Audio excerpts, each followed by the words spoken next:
सो हे WhatsApp everyone, कैसे आप लोग? Hope you all doing good guys. Welcome to my new video.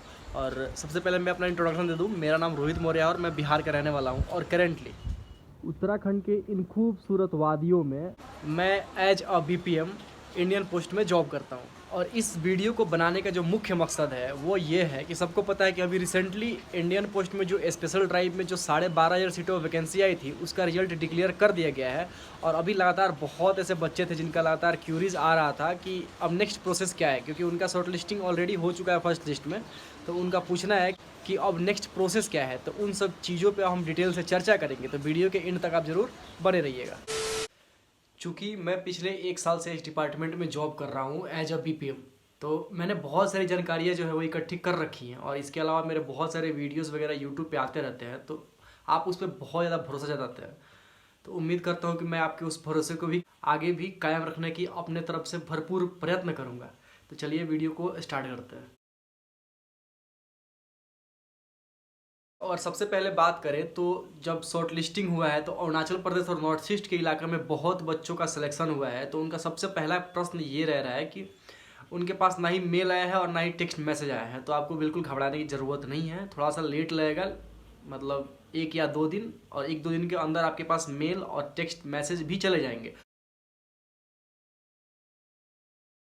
और उसके बाद सबसे बड़ा जो प्रश्न ये रह रहा है कि उनको डॉक्यूमेंट वेरिफिकेशन यानी कि डीवी के लिए जाना कहाँ है। तो बिल्कुल आप मत घबराइए, जब भी आपके पास मेल आ रहा है तो उस मेल में नीचे जो है वो पूरा डिटेल में लिखा रहता है कि आपको जाना कहाँ है।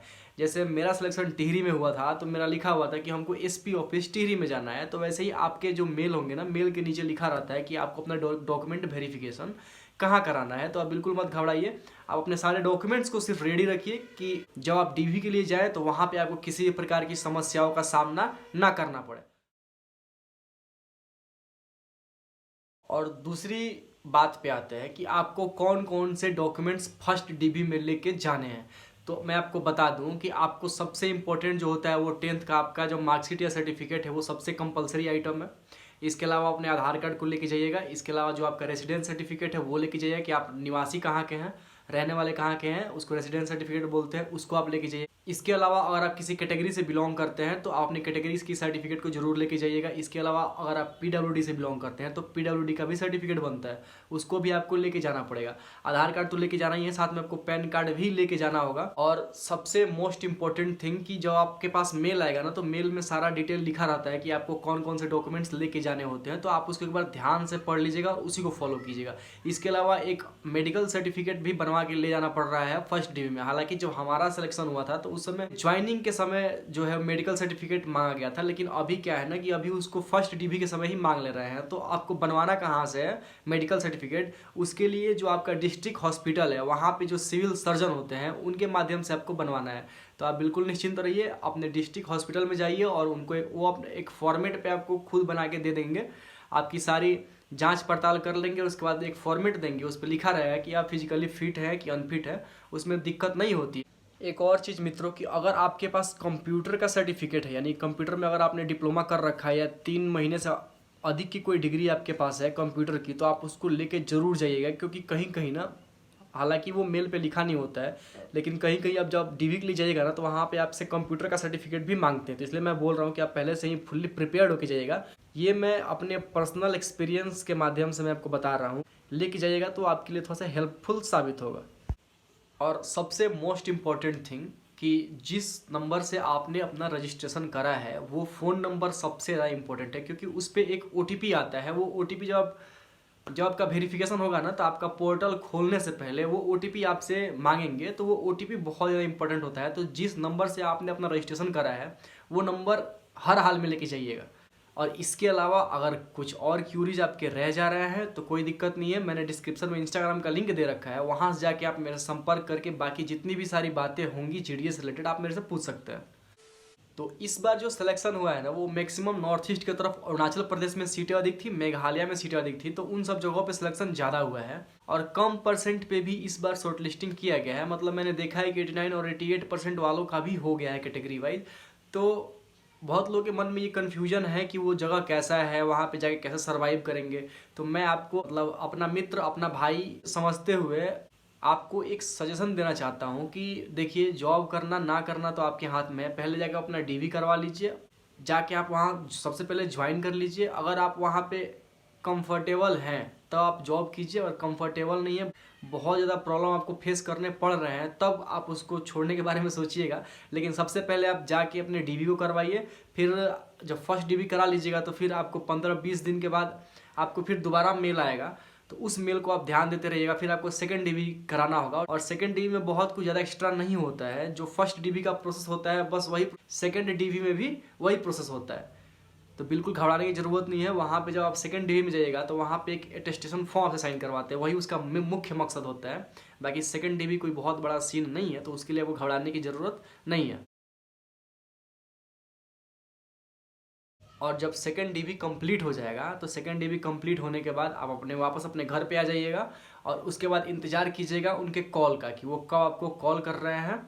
और जब कॉल करेंगे तो उस बीच आपका पुलिस वेरिफिकेशन हो जाएगा। और पुलिस वेरिफिकेशन कैसे होता है, इन सब बातों में भी बहुत बच्चे कंफ्यूज होते हैं। तो मैं आपको बता दूं कि जो आप अटेस्टेशन फॉर्म में सारा डिटेल डालते हैं ना, उसी के माध्यम से वो आपके नज़दीकी पुलिस स्टेशन को एक लेटर भेजते हैं।